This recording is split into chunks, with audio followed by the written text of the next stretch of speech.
Let me take you back. All the way back to the 1980s, when kids' cartoons were combined with marketing to push forward shows and concepts never dreamed by children before. The biggest player for this throughout the 80s, bar none, was He-Man and the Masters of the Universe. Innovative, imaginative, and strongly characterized, it set records on television and in the toy aisles. The cartoon premiered in 1983. He-Man and the Masters of the Universe! However, it wasn't the only cartoon in the 1980s. And as He-Man waned in sales and popularity, especially with the show itself getting cancelled in November of 1985, only airing in repeats, another show rose that year to fill the fantasy gap left by He-Man's absence that even She-Ra didn't quite fill.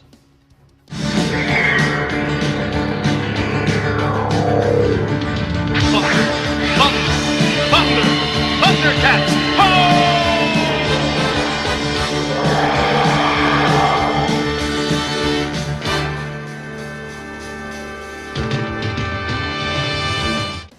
Even though ThunderCats wasn't anywhere near as big of a player in the 80s as He-Man, many Motu fans gravitated towards it.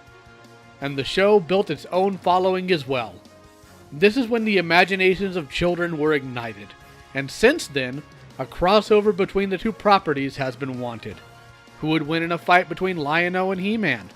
Which villain is the most powerful between Skeletor and Mumm-Ra? Well, after 30 years, the crossover that many people wanted was announced, with much fervor and excitement from many fans. Well, except for me, but I'll get into that later.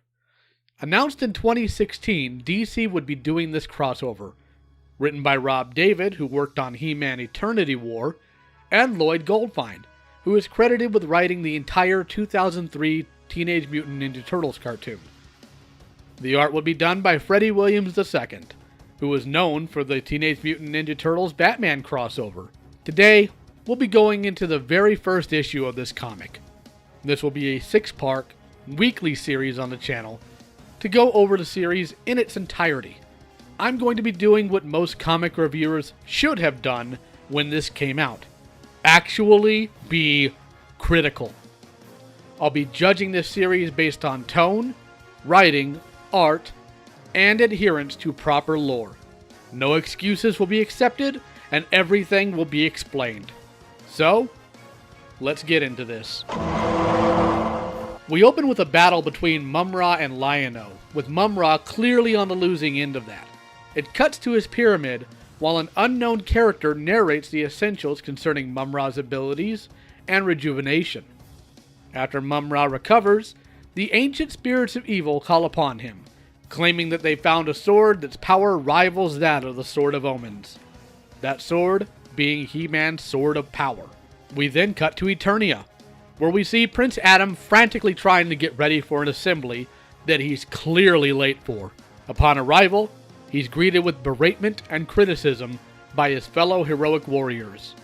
And as King Randor later explains, that's because the assembly Adam was late to was to be the one where his father, the king, handed off the family belt to him to show Adam is now ready to inherit his royal duties proper. In the middle of their talk, they hear panic outside as the skies are falling. We see from ground level that another planet is coming into view with Eternia's moon. We cut back to Cat's lair as we discover that a dimensional rift has been torn between Third Earth and Eternia, allowing access to both. This is explained by Jaga, who appears before all the ThunderCats to inform them of what's happened and how monumental this event is. And Lion-O uses the Sword of Omens sight beyond sight. Back on Eternia, the heroic warriors are doing their best to stop the people from being killed by the massive forces that are wreaking havoc on Eternia's geology, all while the unknown narrator mocks their appearance. Adam saves his father, and after dragging the unconscious man to safety, retrieves his Sword of Power from Cringer and raises it to the sky, calling upon the power of Grayskull. It is at this moment, before his transformation, that the Sorceress appears in human form before Adam, telling him that an evil being has caused all of this, just to get a hold of his sword. She recommends Adam relent the sword to her care for safekeeping due to this. Adam hesitantly agrees and hands the sword over to her, only for her to run him clean through the chest with it. We again cut back to Third Earth, with the ThunderCats clearing through the debris around the cat's lair. Lion-O monologues about whether he's truly a fit leader, and that the Sword of Omen's sight beyond sight revealed a vision to him about the dangers they'd be facing. Panthro reassures Lion-O of his worth, and reveals that he has already prepped the Thunder Strike for the journey to Eternia. Snapping back to the newly christened pincushion named Adam, the Sorceress blasts Cringer away, stating, "How I detest cats. I, Mum-Ra, am a living," revealing that the Sorceress was actually Mum-Ra in disguise this whole time. Mum-Ra then hoists the still impaled Adam into the air and gloats about how he found Adam due to the lack of evil in his heart compared to everyone else. Mum-Ra then asks if he has any last words. Adam whispers, and Mum-Ra demands that he speaks up. That's when the familiar words come to bear. "I have the power." And in a flash, the once injured Prince Adam is transformed into He-Man, the most powerful man in the universe. It is then that the two begin their battle, trading blows until Mum-Ra brings the power sword, still in his possession, to He-Man's neck, intent to cut his throat. That's when Cringer jumps in and sinks his teeth into Mum-Ra's thigh. Mum-Ra then disappears, leaving He-Man and Cringer thoroughly baffled at the day's events and concerned over the loss of the power sword. We follow the somehow weakened Mum-Ra to the place he teleported to, Snake Mountain. Mum-Ra tries to get his bearings while other characters off-panel talk about some sort of agreement. It is then that, out of nowhere, Mum-Ra is reduced to dust, leaving only his helmet, and the narrator for this issue is finally revealed to be Skeletor, who is holding the power sword while surrounded with the avatars of the ancient spirits of evil, whom he apparently made a deal with. And so ends issue 1, and the synopsis for it. Now, time to get critical. The writing was all over the place. If you couldn't tell by the synopsis, way too much ground was covered in this issue. While establishing characters and settings is essential for any writing, this was way too rushed. Not to mention the other things that they shoehorned into this, most of which will be covered in the lore section. Too much back and forth transitions, and the setup doesn't make much sense. If Mum-Ra was powerful enough to create a dimensional rift, then why would he need to get the power sword? While the power of Grayskull is strong, it's not tearing a dimensional rift between two planets strong. Mum-Ra has been a world buster before, sure, but not in this sense. Here's where I'm probably going to get into some heat. But I don't think Freddy's work is good in anything ThunderCats or Motu. His work is decent in the Teenage Mutant Ninja Turtles Batman books because of the darker color palettes. But in the brighter colored worlds of Motu and ThunderCats, the art really doesn't work.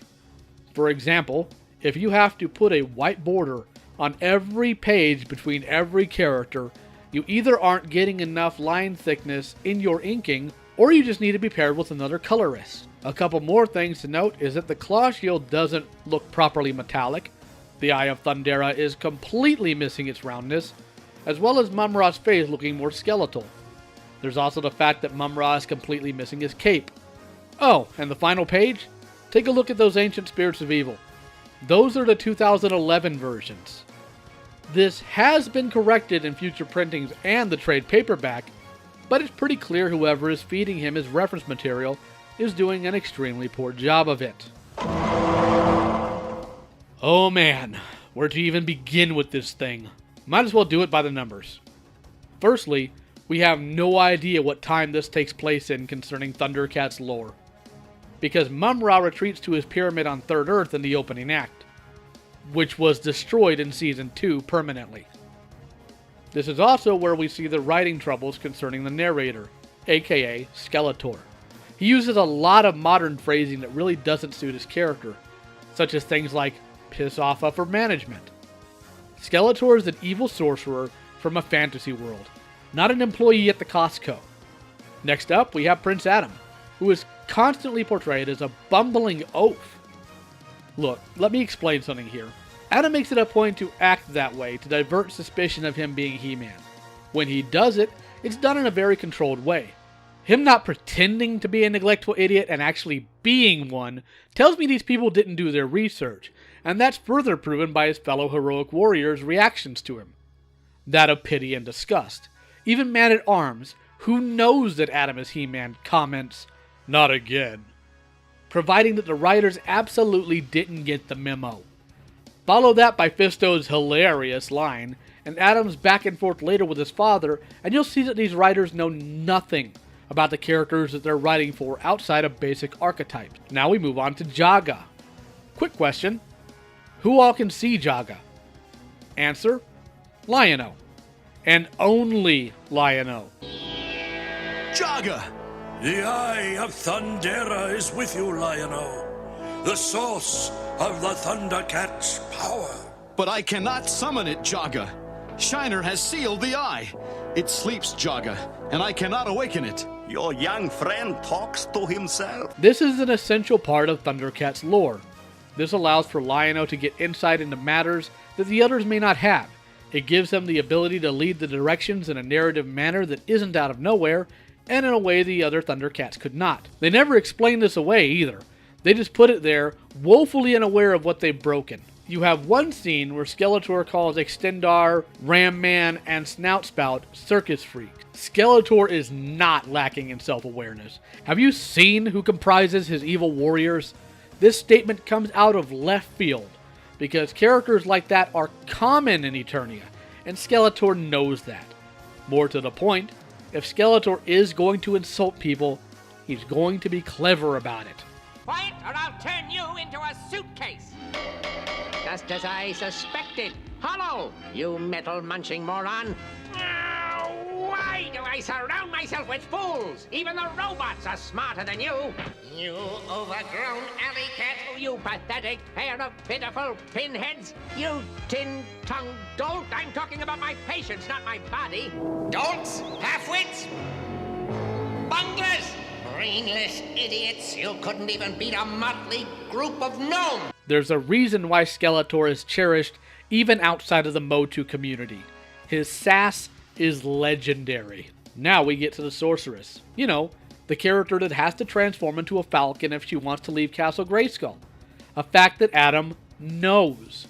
Her coming out of the blue in human form is something that should, if written smartly, throw off warning signs to Adam that there's a problem there. Let's get into Mumra's new ability here too. Sensing evil. While I think that's a killer ability, he's never done it before. And on top of that, he stated that Adam's goodness shot out like a beacon. I know that's supposed to go into Adam's heroic purity and all that, but in context, it's flatly insulting to everyone else around him. Are the other heroic warriors around him somehow eviler than Adam? Are they the unwashed among the golden? Every character there is a heroic warrior for a reason. Diminishing that because you couldn't sit and think about how it sounds for a half a second tells me this is just a cash grab for nostalgia-hungry suckers. And we're not done yet. No, sir. We're still going. Lion-O states the Sword of Omen's sight beyond sight gave him a vision, which is ridiculous, as it has been clearly stated that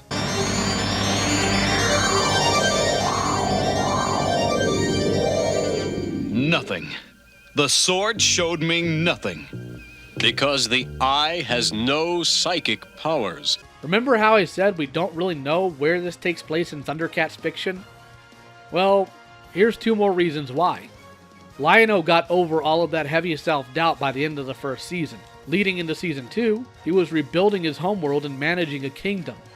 If this is supposedly happening in the first season, that would have been fine. Except for the fact that they bring in the Thunderstrike, a vehicle used exclusively in the second season. And here's the kicker. The Thunderstrike is not a spacefaring vehicle. The Feliner is. Which they never use. And back to He-Man. We have more to nitpick. You remember the transformation sequence I showed at the very beginning? Let me show it again. By the power of Grayskull.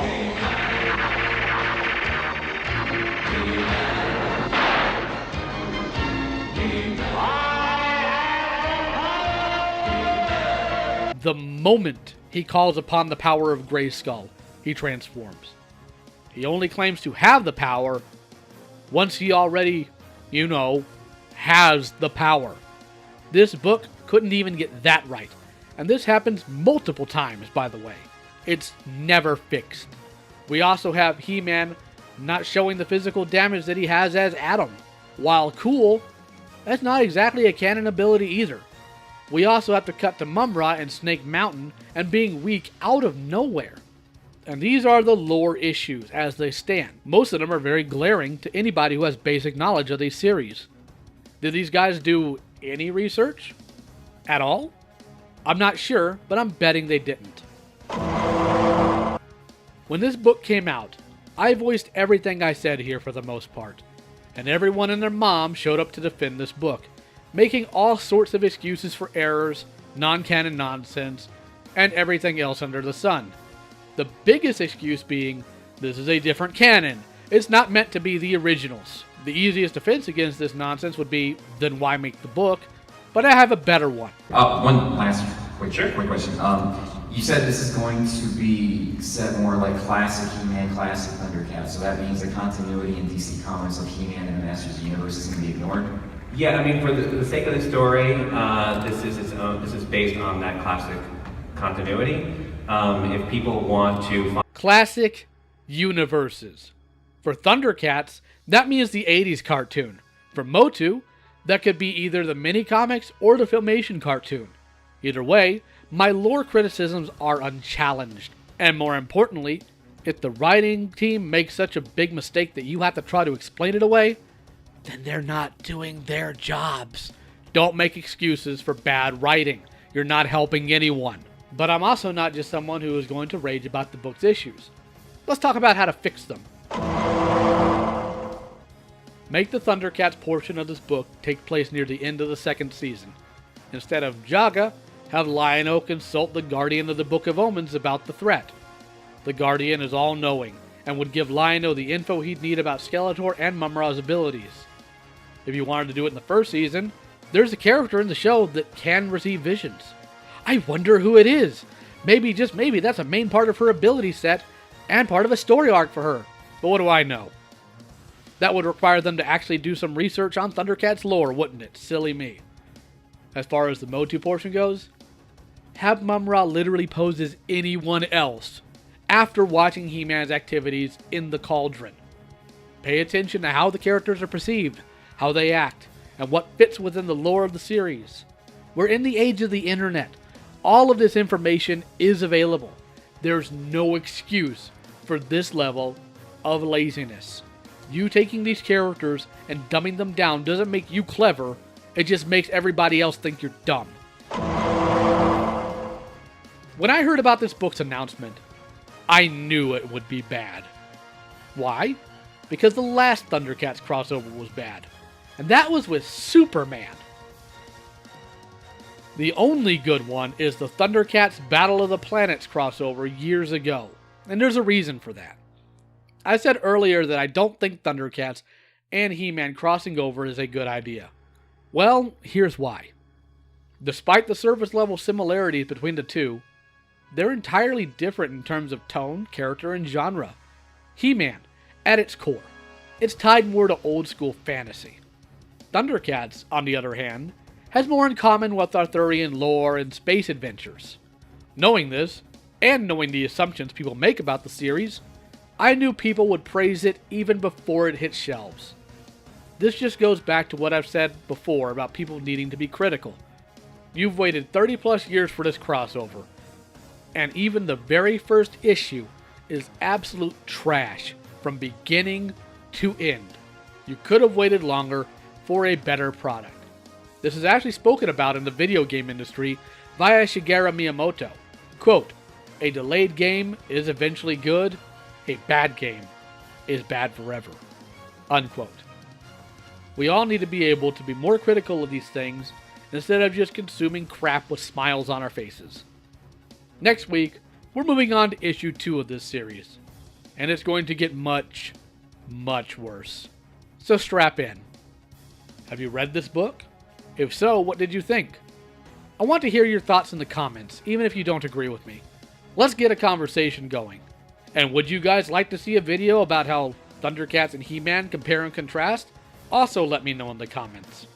Special thanks go to my patrons Avis and MegaUmi. If you would like to support more content like this, feel free to support me on Patreon. Links in the description. The 1000 sub contest for the Loyal Subject ThunderCats figures is still going too. And feel free to send me more art to feature at the end of these videos by putting your art on Twitter or Tumblr with the hashtag LioFeatureMyArt. That's all for now. Take care.